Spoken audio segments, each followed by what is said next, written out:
കരുതലിന്റെ സ്നേഹസ്പർശം AKG memorial cooperative hospital, Kannur.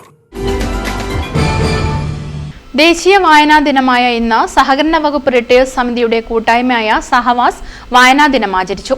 Kannur Jawaharlal Nehru ലൈബ്രറിയിൽ നടന്ന ചടങ്ങ് ദേശീയ അധ്യാപക അവാർഡ് ജേതാവ് രാധാകൃഷ്ണൻ മാണിക്കോത്ത് ഉദ്ഘാടനം ചെയ്തു.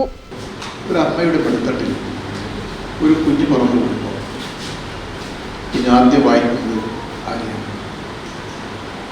തൻ്റെ അമ്മയെയാണ് വായിക്കുന്നത്.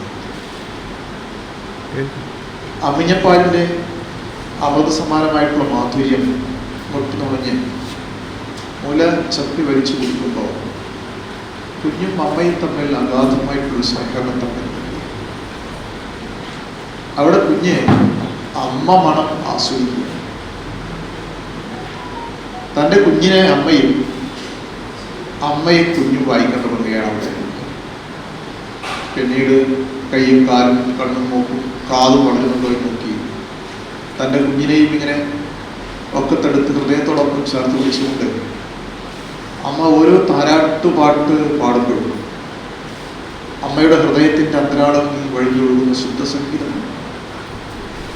അതിങ്ങനെ അനുസൃത പുറത്തേക്ക് ഒഴുകുമ്പോൾ കുഞ്ഞത് ആസ്വദിക്കുമ്പോഴുമൊക്കെ ഈ വായന സുദൃഢമാവുകയാണ്. സഹവാസ് പ്രസിഡന്റ് M. രത്നകുമാർ അധ്യക്ഷത വഹിച്ചു. സെക്രട്ടറി രാമകൃഷ്ണൻ കൂടാളി, VA രാജൻ, വത്സൻ അഞ്ചാം പീടിക, ദിവാകരൻ പള്ളിയത്ത്, VB കൃഷ്ണകുമാർ, TV കോമളവല്ലി എന്നിവർ സംസാരിച്ചു. മികച്ച വായനക്കാരിയായ CVN തൻവിറയ്ക്ക് ചടങ്ങിൽ വെച്ച് പുരസ്കാരം നൽകി. News bureau, Kannur. Madhurag gold and diamonds, Madhurag building, Kannur road, Chakkarakal.